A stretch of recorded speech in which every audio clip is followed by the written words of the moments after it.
Yet we have a hunger there that pervades and invades, though something persuades us nothing's really the matter, as long as we keep consuming, assuming eventually we'll get our fill, but still we're maintained occupied by our busy lives, which are lies, because whoops, I just can't find the time. Despite the weight of our laden wallets, it's the one thing we can't buy.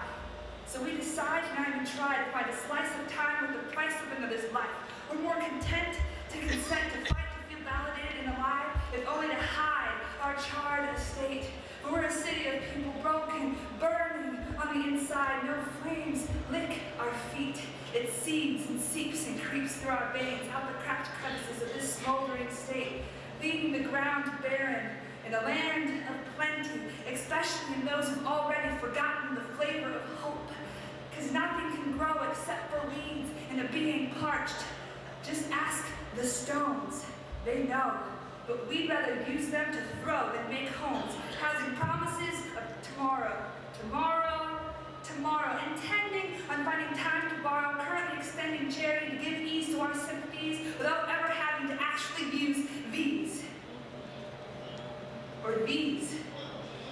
Don't want to take the risk they'll break, so we keep our hearts encased in steel, refusing to allow fears and ambitions to heal, limiting ourselves, because how much love of God can we hold if we allow ourselves to be turned cold? But I know I'm switching up the metaphor because before we're on fire or flame, now we're cold, but I tell you, it's the same. The hardest lesson I've ever had to learn is that even cold can burn. Doesn't matter what I'm trying to say is all these days of rain, nothing to the drought of the soul. People walking around hollow, seeking to be whole, a barely standing structure of dry bones. What's the point to building all these bridges if we stay behind our walls, using their construction as an obstruction so we can't face our fears that force us into receding, leaving our neighbors lost, wanting, bleeding.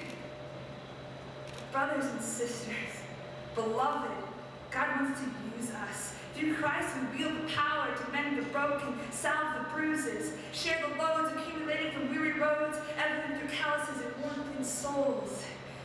Feed their hunger, ease the pain that they're harboring, and maybe they'll know they're not alone any longer. But we can't expect Christ's love and hope and peace to grow if we allow seeds of hate and indifference go to seed.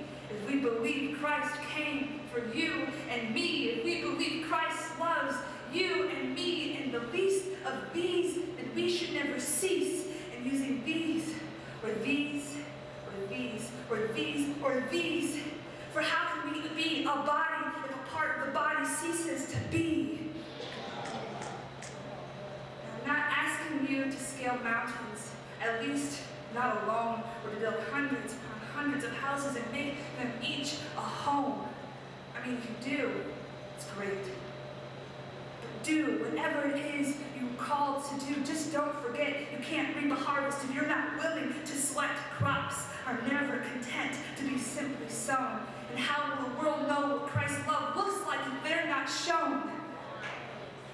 So come to the table, join in the feast, and maybe someday, together, all of our hungers will cease. Yeah.